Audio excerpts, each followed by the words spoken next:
Nós estamos aqui na nossa série temática e nós vamos falar sobre igreja. Somos a igreja.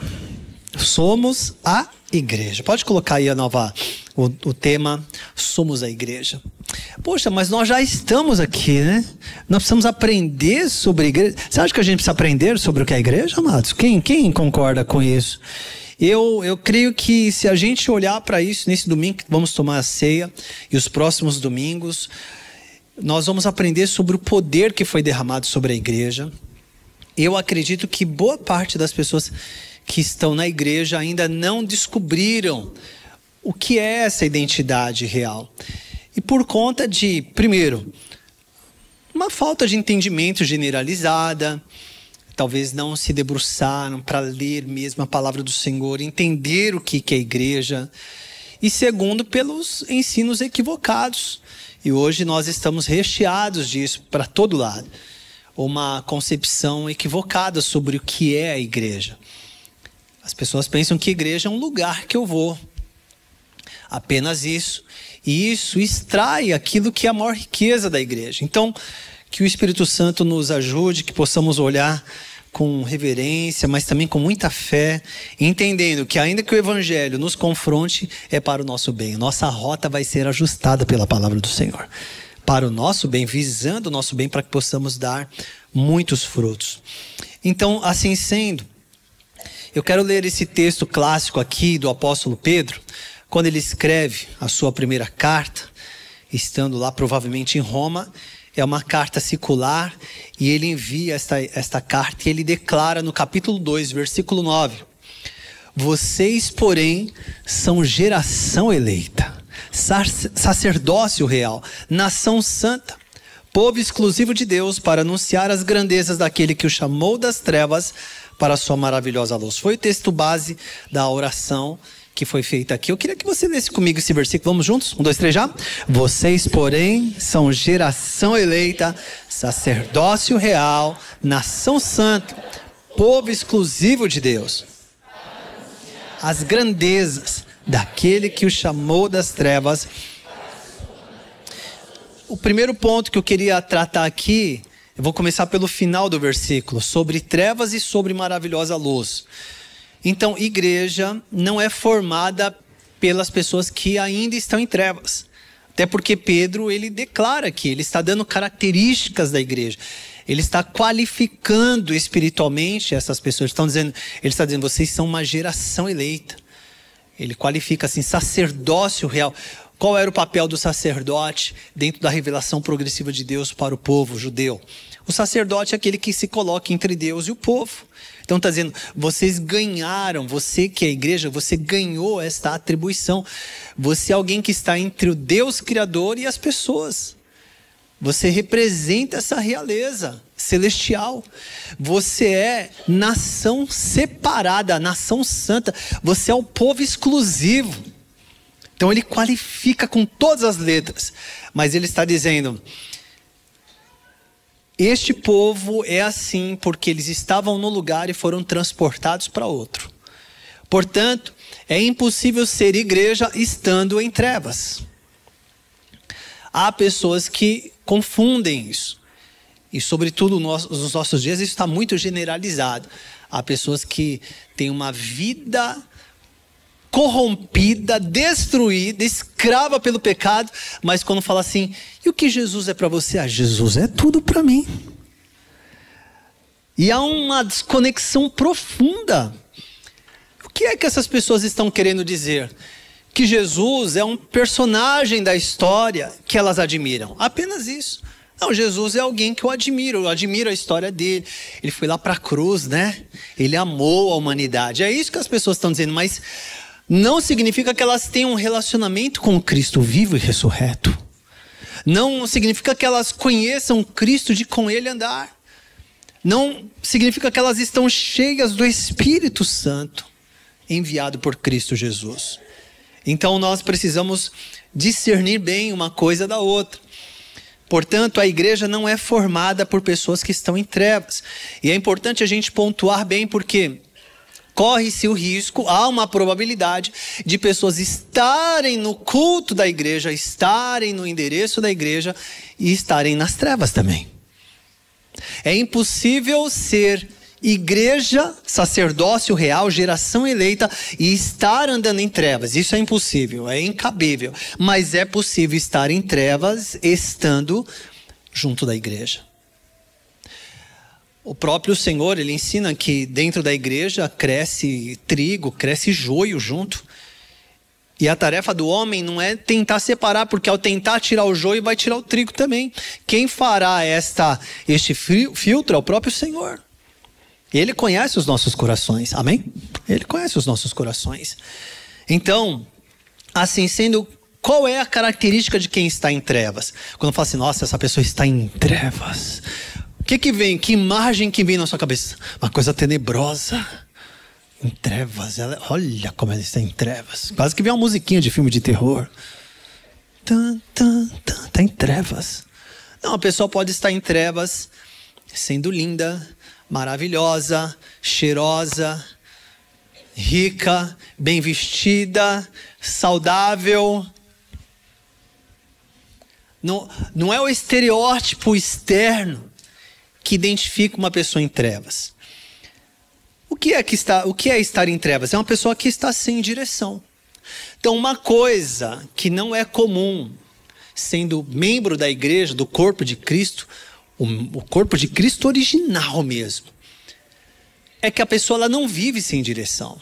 Uma das primeiras coisas quando alguém se rende a Jesus e é inserido no corpo de Cristo, e o batismo é uma das provas públicas disso, é que essa pessoa recebe direção na vida.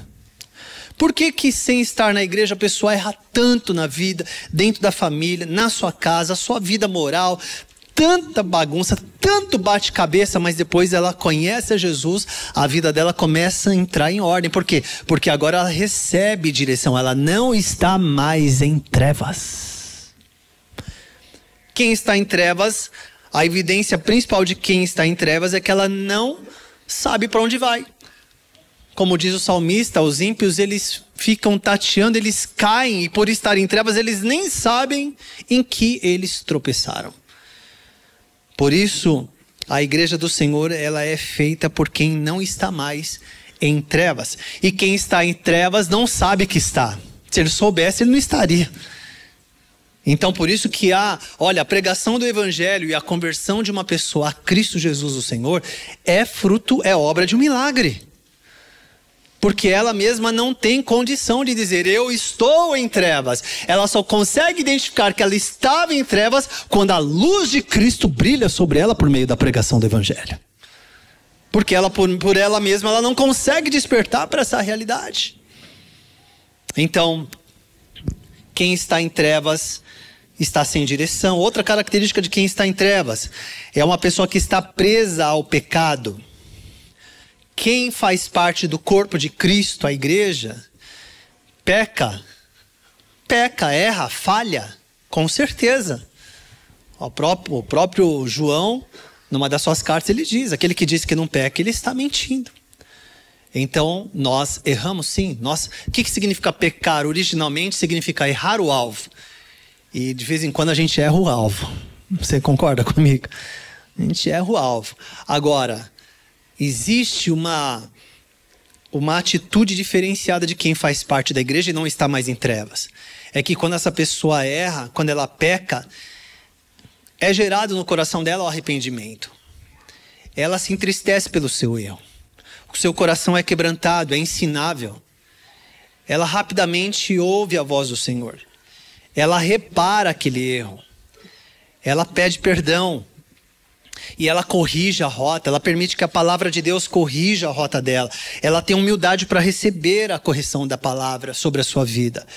E ela procura realmente levar isso a sério para não incorrer mais naquele erro. É diferente. Agora, quem está em trevas, ela está presa ao pecado. Não se vê esse tipo de atitude em quem está preso ao pecado. Você pode até ver a tristeza, mas é aquela tristeza que foi no coração de Judas. 2 apóstolos que erraram com Jesus, tanto Judas quanto Pedro. Só que a tristeza de Judas operou a morte na vida dele. Levou ele a se isolar e atentar contra a sua própria vida. Agora, a tristeza de Pedro, a Bíblia diz que ele chorou amargamente. Levou ele a receber a palavra de Cristo, mudar de atitude, se tornou um dos pais da igreja. Então, a pessoa até se entristece, mas não há arrependimento, não há uma busca de mudança, não há. Ela fica se justificando. E sabe qual é o pior dos pecados? A justiça própria. Quando a pessoa ela realmente acha que ela não erra, que ela não pecou, tudo tem uma justificativa. Se ela não peca, então Cristo não é para ela, porque Cristo veio para perdoar e salvar os pecadores. Essa foi a missão do Senhor. Então, se ela realmente acha que ela é a pessoa mais certa da humanidade, todo mundo está muito errado, e ela é a pessoa mais certa do mundo, ela nunca erra, não reconhece o erro, não repara o seu erro, não se arrepende, então definitivamente Cristo não veio para ela. E ela está cega pelo pior dos pecados, justiça própria. Então, quem está imerso é porque está em trevas. Qual outra característica de quem está em trevas? Afastamento de Deus. Sem esperança alguma. Alguém que é membro do corpo de Cristo, por vezes pode se sentir um pouco desesperançoso. Às vezes pode vir, aquele sentimento que você te dá um aperto. Isso pode acontecer mais rapidamente. Por andarmos juntos, nós somos consolados, nós buscamos a Deus, a palavra fala conosco. A gente não fica preso nisso, amém, amados?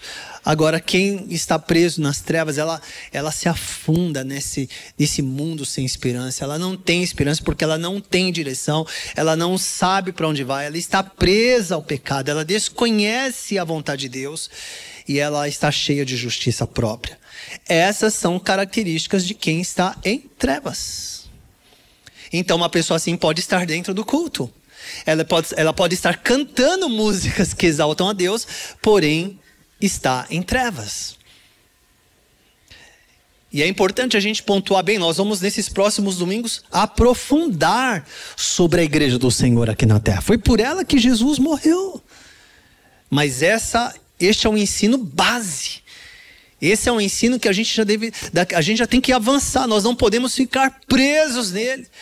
Então eu preciso aqui no primeiro domingo dessa série já trabalhar aquilo que é basal no ensino sobre o que é a igreja. Nós não podemos viver nas trevas. Agora, qual a característica de quem está na luz? É que essa pessoa experimentou a salvação em Jesus. Ela entendeu que a vida tem dois caminhos, tem duas portas, tem dois senhores, e ela já escolheu um deles. Ela entendeu que não dá para ficar entre os dois mundos. Ela não pode usufruir das benesses do reino de Deus vivendo no reino das trevas, no império das trevas. Ela já fez uma escolha, ela experimentou essa salvação, essa redenção. Outra coisa de quem está na sua maravilhosa luz, ela entendeu que agora ela não está mais presa pela religiosidade. Todos os mandamentos, por exemplo, os 10 mandamentos que foram dados pelo Senhor, eles são... Qual é a utilidade deles? Mostrar o padrão moral de Deus. Como é que o ser humano deveria viver. Porém, eles não transformam. A lei, ela não tem. Ela aponta o caminho, mas ela não transforma interiormente. Ali ela aponta como Deus é. Ela aponta que Deus é único, que Ele é único, digno de ser adorado, que o homem deve ser fiel, que o ser humano deveria ser confiável, assim como Deus é. A lei revela sobre o caráter de Deus, mas ela não transforma o ser humano. E quando as pessoas não experimentam internamente, elas ficam tentando se equipar por um aspecto externo de religiosidade. Então elas têm certos tipos de cerimoniais, ritos, aparências, e com isso elas se tornam legalistas. Elas apontam para outros, mas elas mesmas estão cheias de corrupção e morte. Elas julgam as pessoas sem amor, pelo legalismo da lei.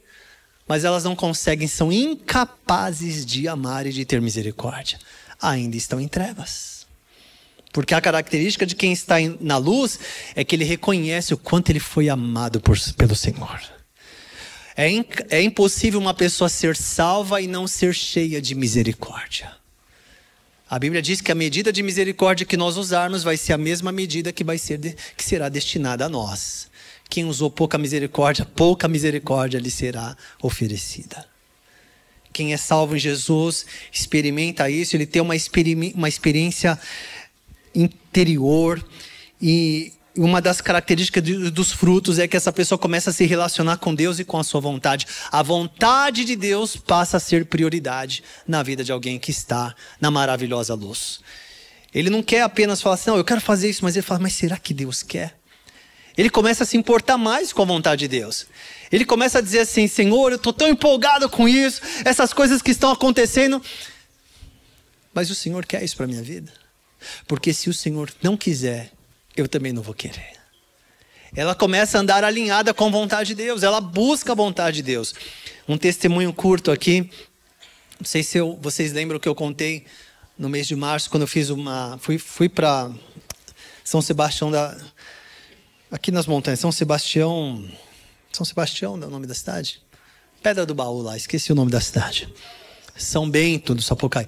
E foi um outro membro da nossa equipe de corrida, ele foi comigo, carona, a gente foi no carro, e a gente já teve algumas conversas, e foi uma conversa tão agradável, e a gente conversou sobre várias coisas, e uma das nossas conversas, e eu observo nele assim um coração aberto para perguntar sobre as coisas de Deus, e a gente pôde falar, e eu mostrei para ele, eu falei assim, olha, você sabe qual é a primeira frase que está no meu despertador aqui, no alarme, no meu celular?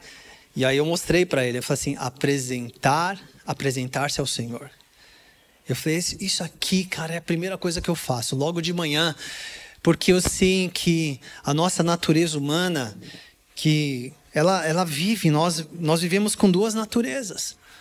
E a natureza humana, que é terrena, ela é da terra, ela ainda não foi transformado, meu corpo não foi transformado, e a Bíblia me diz que a natureza humana ela não faz a vontade de Deus, ela é egocêntrica, ela tende a me desviar daquilo que Deus quer. Então a primeira coisa que eu faço, eu já me apresento a Deus, eu faço aquilo que Romanos diz para eu fazer, eu quero me apresentar ao Senhor, eu falo, Senhor, aqui estou eu me apresentando para fazer a tua vontade. Senhor, a tua vontade é boa, é agradável, ela é perfeita. E eu falei isso para ele, ele falou assim, eu vou começar a fazer isso, eu posso fazer? Eu falei, deve. Ele começou a fazer essa semana, inclusive, ele mandou uma mensagem para mim assim, continuo me apresentando a Deus todos os dias.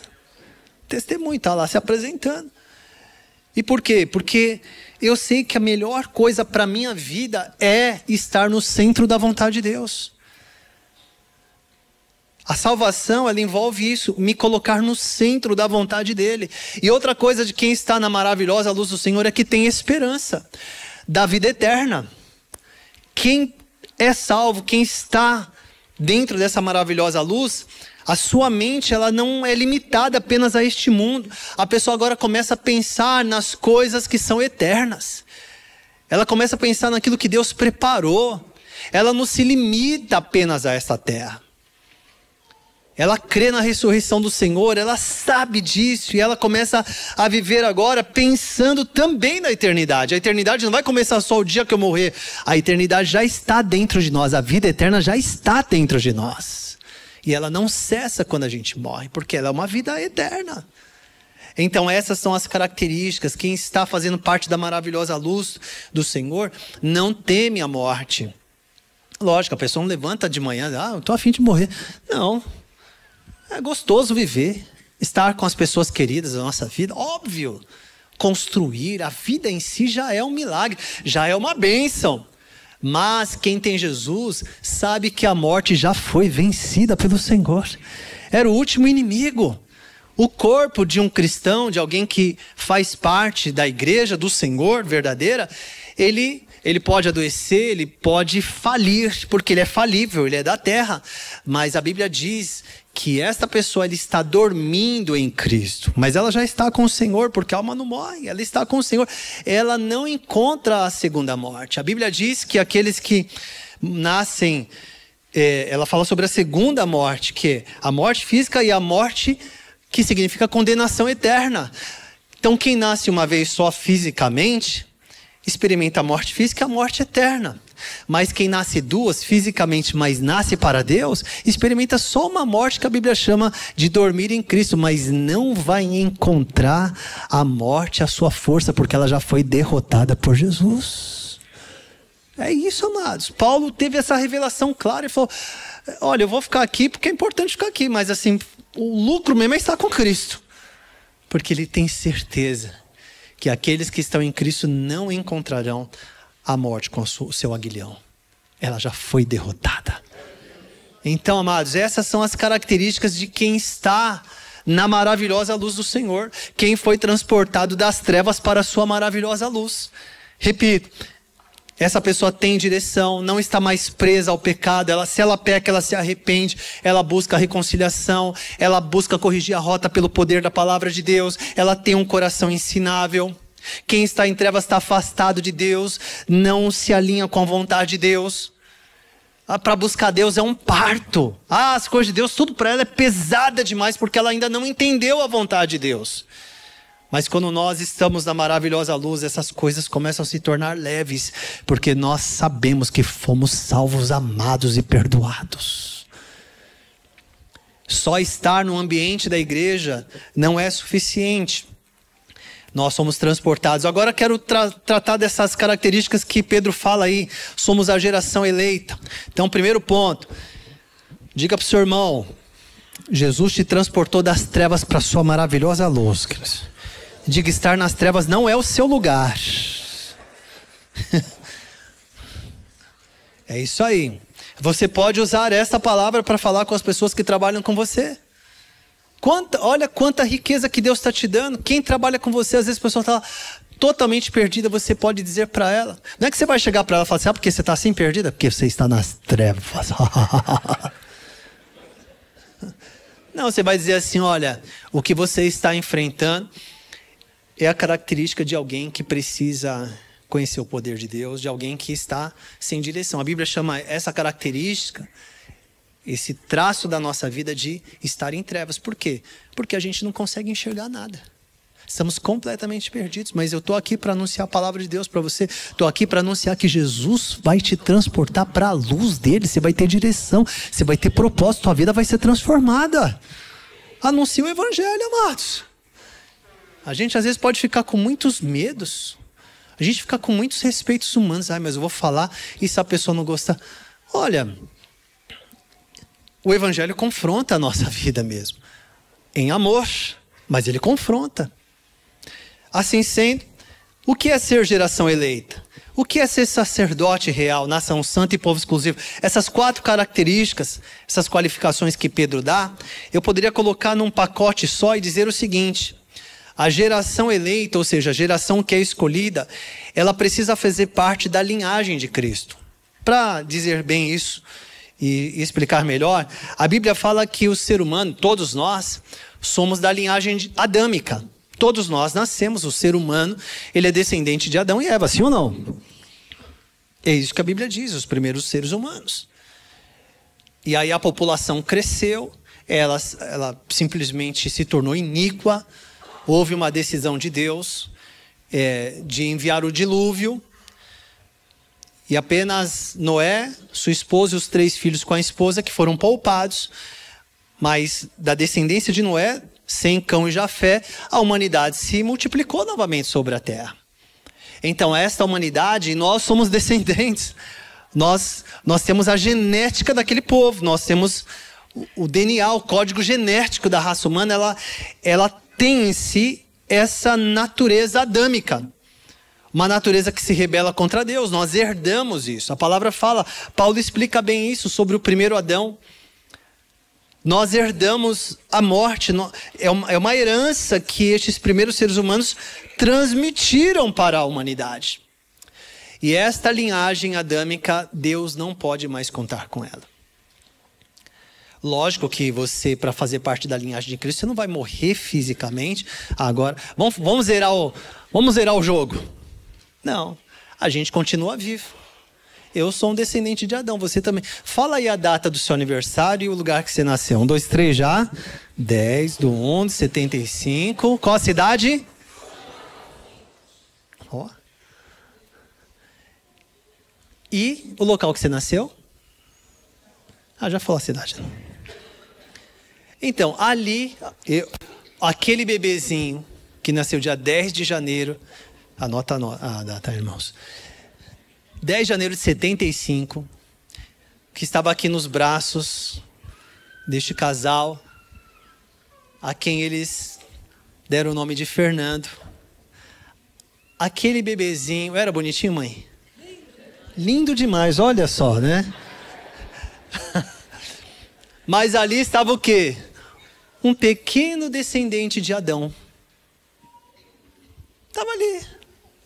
Ali estava uma miniatura de Adão. E não é só comigo não, com você também. Nós somos descendentes, nós herdamos uma natureza corruptível. 1 Pedro fala sobre isso. Nós herdamos uma natureza, uma semente corruptível. Ela se corrompe. É da natureza humana em qualquer lugar deste planeta. É da nossa natureza se corromper. Se deixar, a gente não melhora sozinho, a gente piora. É assim, é a nossa característica. A Bíblia fala sobre isso. E isso merece atenção, a gente até falar melhor sobre isso em novas oportunidades. Mas nós somos essa geração, descendentes da linhagem de Adão. Porém, Deus não pode contar com essa geração para realizar sua obra aqui na terra. Ele precisa eleger uma nova geração. Ele precisa eleger uma nova linhagem. E a linhagem que Deus está contando, quem é a geração escolhida, quem é a geração eleita? Aqueles que fazem parte da linhagem de Jesus Cristo.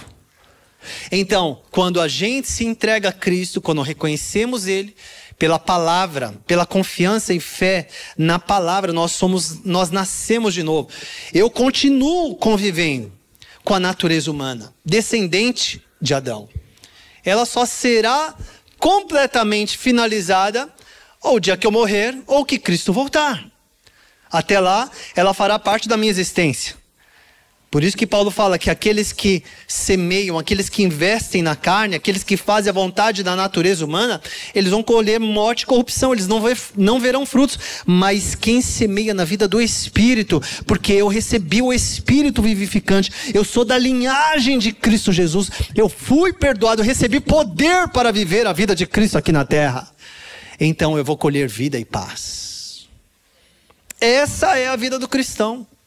Quem só é da linhagem adâmica não tem o Espírito de Deus, está em trevas, preso no pecado, desalinhado da vontade de Deus, está perdido e nem sabe que está vivendo apenas as coisas desta terra. Mas quem nasceu de novo tem a natureza humana sim, operando ainda dentro de si, mas ele não é mais escravo do pecado, porque ele foi salvo, perdoado, recebeu um coração ensinável, uma mente nova, recebeu o poder do Espírito Santo, ele agora vive para Deus.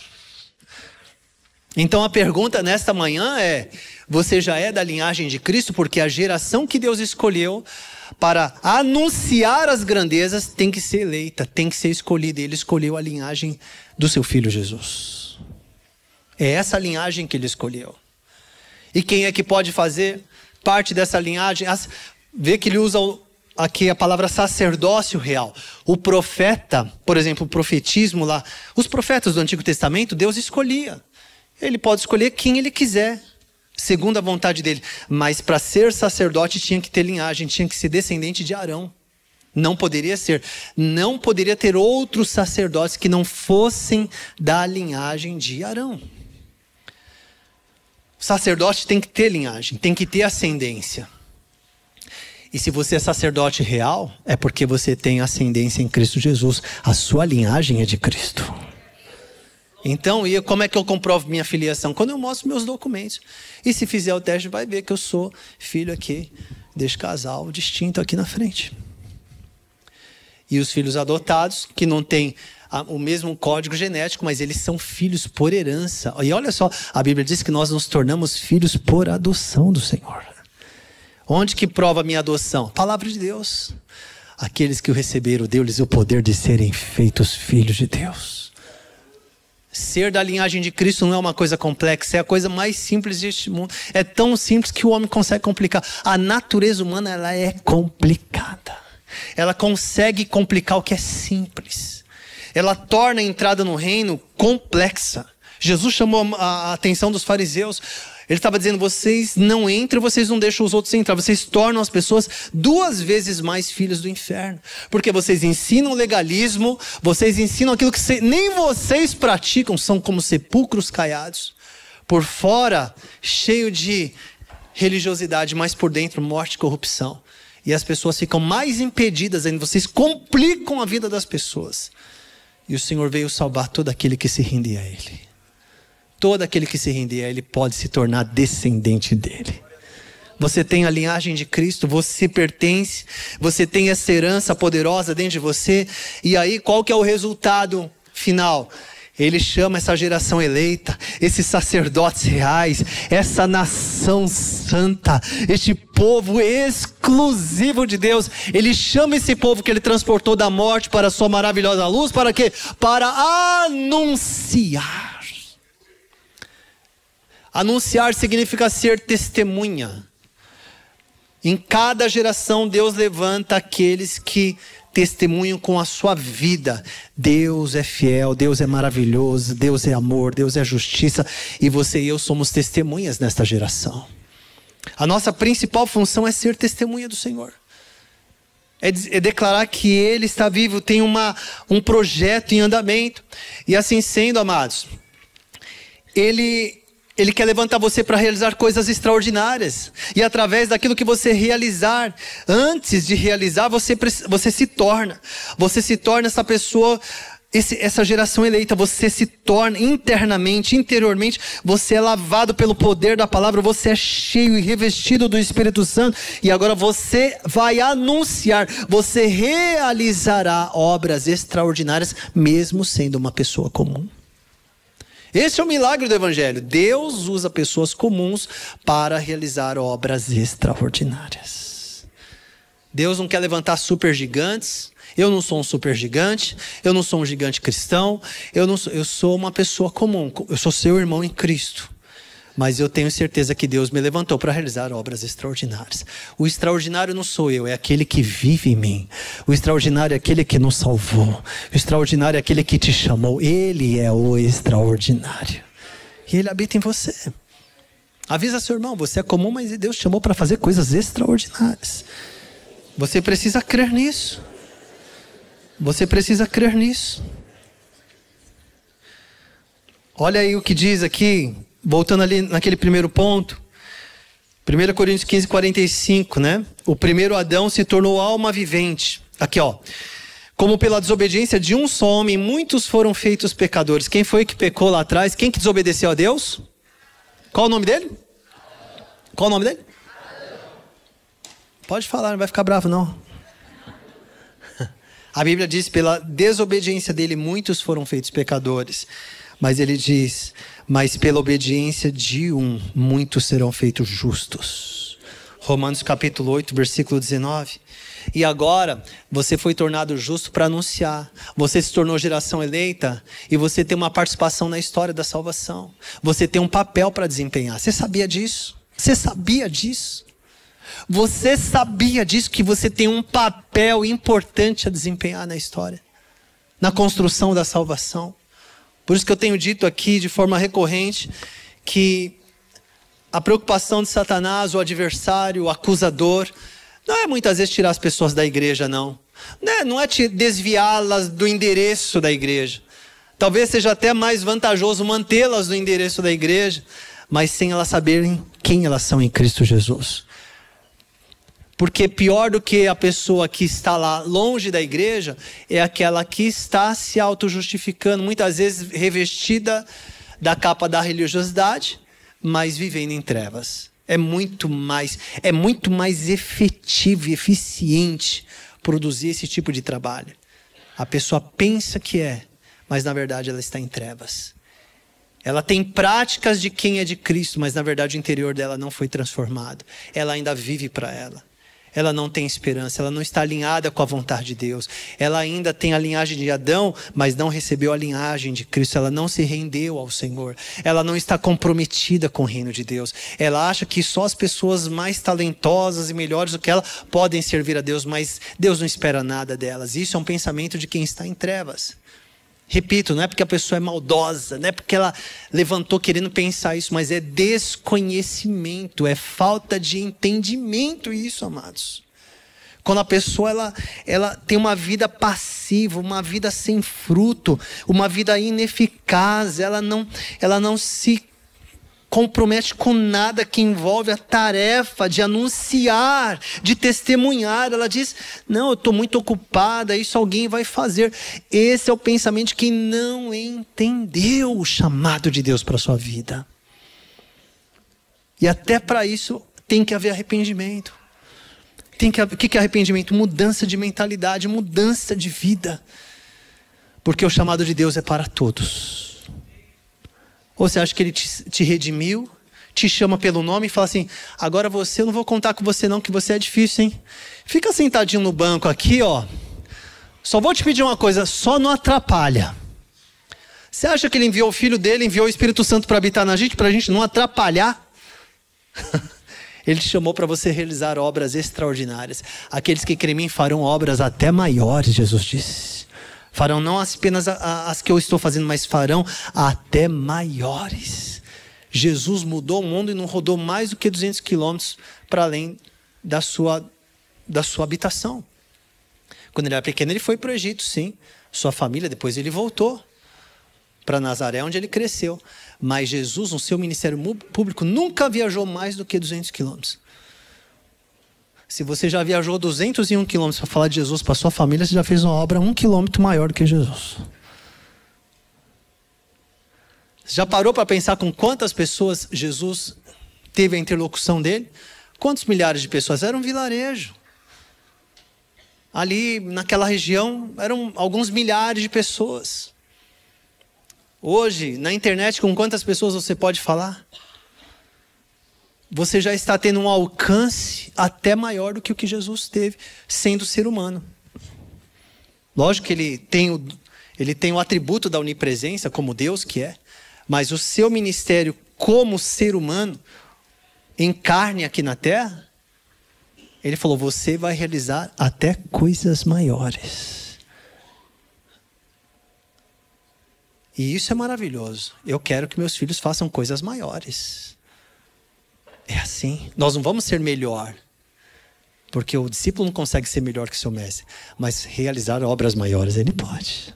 E a felicidade de um discipulador é ver o seu discípulo fazendo coisas maiores. Ele te chamou para isso. Quais são as obras maiores? Você já foi transportado para o reino da luz? Você já tem a linhagem de Cristo dentro de você? Você já tem esta vida ou você ainda está perdido, sem esperança, reclamando para todo mundo? Será que você está vivendo mais como alguém que se parecendo mais com alguém que está em trevas do que alguém que está na luz? Será que você está amando as coisas dessa vida, apegado simplesmente ao pecado, preso ao pecado, ou você está completamente livre? Quando erra, você corrige a rota, você busca a palavra, você se engaja nas coisas de Deus, você sabe quem você é a geração eleita, a linhagem de Cristo ela passa por você, você recebeu uma semente incorruptível, você sabe que foi chamado para anunciar, ser testemunha nessa geração, daquele que te chamou das trevas para a sua maravilhosa luz. E isso é ser igreja do Senhor nestes tempos. E nós precisamos, através do conhecimento da palavra, que é simples de entender isso, combater o falso ensino. Combater e alertar falsos ensinadores. Porque muitas vezes o evangelho que é pregado, ele faz um carinho no Adãozinho. Ah, Adãozinho, você não é tão ruim assim não, viu, Adãozinho? Falaram que será ruim, né, Adão? Mas você é tão legal, Adão. O Adão já está lá em trevas. Ele fala assim, não precisa, você não precisa de Cristo, Adão. Você não precisa de Cristo. Adãozinho, você arrebenta, Adão. Você vai arrebentar a boca do balão. Sabe por que Jesus veio? Para deixar o Adão mais forte em você, sabe? O Adão ficar mais vivo em você. para você viver mais para você mesmo, conquistar teus sonhos. É isso que tem sido pregado, com outras palavras. Não fala de arrependimento, não fala de mudança, não confronta o pecado. Por isso que muitos cristãos perderam a reverência com as coisas de Deus. Não leem a palavra de Deus, não buscam a Deus, não têm seriedade com as coisas de Deus, se confunde com o mundo, não sabe, não dá mais para saber quem é cristão, quem é luz, quem é trevas. Porque na verdade aqueles que pensam estar na luz estão nas trevas. E infelizmente parte disso é responsabilidade de falsos ensinadores, falsos mestres que estão se proliferando. E digo mais, vai aumentar mais. Mas que a palavra de Deus esteja sendo filtro no nosso coração. Eu olho para você aqui nesta manhã de ceia e eu peço ao Senhor, Senhor, guarda este povo, guarda esta família, Senhor. Livra a gente de morder essa isca de Satanás. Que nós possamos ser verdadeiramente testemunhas do Senhor nesta geração, para a glória dele. Amém. Em nome do Senhor Jesus. Amém, amados? Você recebe essa palavra na sua vida? Em nome de Jesus, aplauda bem forte a palavra do Senhor. Eu quero orar com você nesta manhã. Fica de pé um pouquinho no seu lugar. Vamos orar. Que o Senhor possa converter o coração daqueles que, até por ignorância, estão ensinando errado. Eu não tendo a pensar que os falsos mestres, eles levantam de manhã tendo um pacto com o diabo, vou ensinar errado mesmo. Então às vezes nem eles estão sabendo também. Foram ensinados errados também. Foram ensinados e está proliferando a coisa. Que o Senhor nos guarde. O ensino da palavra é tão puro, tão simples. Tão simples. A pergunta que eu faço hoje, nesta manhã, neste culto: você deseja ser da linhagem de Cristo?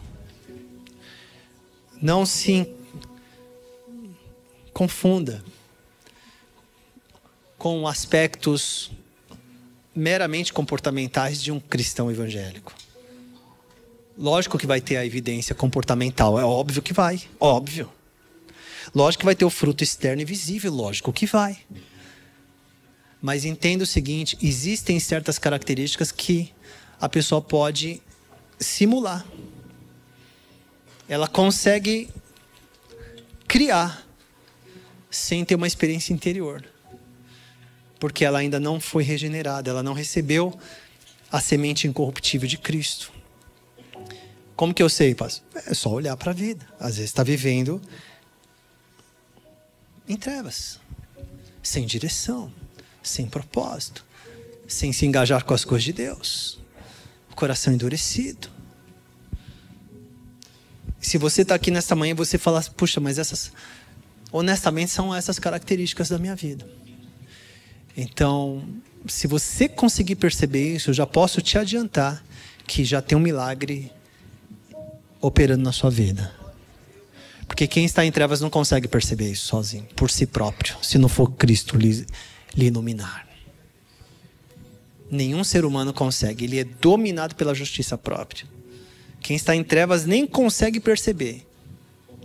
Quem está em trevas fala assim, não, está tudo certo, eu estou ouvindo, é muito legal, mas é... Mas quando a pessoa fala assim, não, há um quebrantamento. Antes dela orar, o milagre já está acontecendo. Porque nós somos chamados para fazer discípulos, mas quem edifica a igreja é Jesus. Então ele já está edificando sua vida hoje. Se a palavra entrou no teu coração, é porque a luz de Cristo, não foram minhas palavras, eu só sou o canal aqui. A luz de Cristo já brilhou dentro de você. Agora precisa sim ter uma resposta. Qual é a sua resposta? Qual é a sua resposta? Fecha os teus olhos um pouco. Se nesta manhã você quer ter a certeza de que você é da linhagem de Cristo, entende sim que a herança de Adão, ela permanece até que Cristo volte. Mas aquela herança de maldição não está mais. Ela já foi destruída. É apenas a natureza humana que opera em você, mas ela está agora submetida ao Espírito de Cristo. O Espírito Santo que habita em você. Se nesta manhã a palavra tem alcançado teu coração e você realmente quer fazer parte, não só da igreja local, mas você quer fazer parte deste corpo de Cristo, a geração eleita, os sacerdotes reais desta geração, o povo exclusivo de Deus, gente que é transformada pelo poder da palavra, que se arrepende, que busca o Senhor, que se rende a Jesus, que se rende à vontade do Senhor verdadeiramente, que quer ter essa linhagem. Se nesta manhã você quer fazer uma oração dizendo: eu quero pertencer à linhagem de Cristo Jesus, e eu quero receber. Se Ele ofereceu esta filiação, Ele diz: olha, eu quero oferecer o meu DNA para a humanidade, eu quero oferecer a minha herança genética, eu quero oferecer o meu nome, eu quero oferecer a filiação, eu quero oferecer o dom de ser parte da família eterna de Deus. Eu estou oferecendo salvação, eu estou oferecendo a minha luz, eu estou oferecendo a minha paz, eu estou oferecendo a vida eterna, a vida abundante. Se você diz: eu quero isso, eu recebo isso que Jesus veio trazer, então no seu lugar, com os olhos fechados, levante a sua mão. Se você deseja nessa manhã fazer essa oração, levanta bem alto a sua mão. Eu quero fazer essa oração junto com você. Se você fala: eu quero hoje receber esta herança, eu quero ter certeza dela. Aqueles que levantaram as mãos, dê um pulinho aqui na frente, vem um pouquinho aqui na frente. Tá, vem aqui, pode sair um pouquinho do seu lugar, pode vir mesmo, venha com força, venha com alegria, venha mesmo assim dizendo: hoje, dia 4 de maio, é o dia. Que alegria, obrigado, Senhor. Hoje eu estou entendendo a palavra hoje. Hoje eu estou entendendo as coisas hoje. Ficou mais claro para mim. Vem aqui para frente, pode vir aqui um pouquinho nessa parte central aqui, isso. Amém, que bom, que alegria, que honra. É isso, amados. Aqueles que ainda estão aí, talvez dizendo: puxa, né? Se a luz brilhou dentro de você, vem aqui. Se o Evangelho chegou forte dentro de você, vem para cá. Se você precisa ter essa convicção, a sua vinda à frente e a sua rendição a Jesus, o Senhor dos Senhores. Todo o restante da igreja com os olhos fechados, aqueles que estão aqui à frente. Os pastores podem estar aqui, vocês conseguem estar do lado de cada pessoa? Pode vir, Fá, você também. Pode vir, Fran, você está aqui pertinho, vamos estar juntos aqui. Pode ser ali. Mais algum líder, supervisor de área que estiver por aí, líder de célula, você quer estar aqui com as pessoas que estão à frente, se chegar ao lado, estar ao lado, pode estar aqui junto. Não tem problema se tiver 2 pessoas. Mas olha, enquanto houver ar nos pulmões, nós não vamos desistir de pregar o Evangelho. Nós estamos aqui para isso. A igreja está aqui para ser luz. Aleluia. Aqueles que estão à frente, digam assim: vou ajudar vocês nessa oração. Diga assim: nesta manhã eu recebo a palavra de Deus. Diga assim: nesta manhã eu recebo a semente de Cristo Jesus. Diga: eu recebo a linhagem de Cristo Jesus. E diga: eu me rendo ao Senhor Jesus. Diga: não andarei em trevas, mas andarei na luz do Senhor. E diga: eu recebo esta transformação e este presente nesta manhã, em nome de Jesus. Senhor, nós oramos agora por essas vidas tão preciosas. Eles estão aqui recebendo esta oração. Eles estão aqui dizendo sim. Eles estão aqui dizendo: Jesus, transforma a minha vida. Jesus, faz de mim esta pessoa. A luz do Senhor brilha hoje no coração deles, no interior, na mente deles. Senhor, que coisa poderosa. Que bom é ter o Senhor fazendo parte da nossa vida. Senhor, eles não andarão mais sem direção. Paizinho, hoje o poder do Teu Espírito Santo está encontrando espaço dentro deles. Eles viverão como testemunhas vivas e poderosas nesta geração. Nós abençoamos a vida deles através do abraço e da oração que eles estão recebendo. Eles estão sendo selados ali com amor, selados, garantidos, com o poder da igreja que está ao lado, acolhendo. Em nome de Jesus, nós abençoamos essas vidas. São filhos e filhas amadas do Senhor, pertencem à família de Deus. Em nome de Jesus, em nome do Senhor Jesus, em nome de Jesus. Amém, amados. Irmãos, vocês que vieram à frente, deixa eu dizer algo para vocês. Vocês que vieram à frente aqui, antes de vocês voltarem, mas deixa eu dizer isso para vocês. Olha só, há uma guerra. Há uma guerra tentando trazer acusações. Há uma guerra tentando lembrar de erros do passado. Há uma guerra tentando fazer você olhar para trás. Por isso que Jesus falou, aquele que põe a mão no arado e olha para trás não é digno de mim, porque quem fica andando olhando para trás vai cair. Então olha para frente, para de olhar para o que errou, vamos olhar para frente. Então, vocês têm sobrenome, vocês têm filiação. Vocês não são filhos e filhas assim, estão aí com orfandade, não. Tem paternidade espiritual. Vocês são membros da família de Deus, para sentar na mesa dos herdeiros. Que alegria que a palavra alcançou o coração de cada um de vocês. Vamos juntos em nome do Senhor, amém? Você pode aplaudir bem forte ao Senhor. Podem voltar para os lugares de vocês. Glórias a Jesus, glórias a Jesus.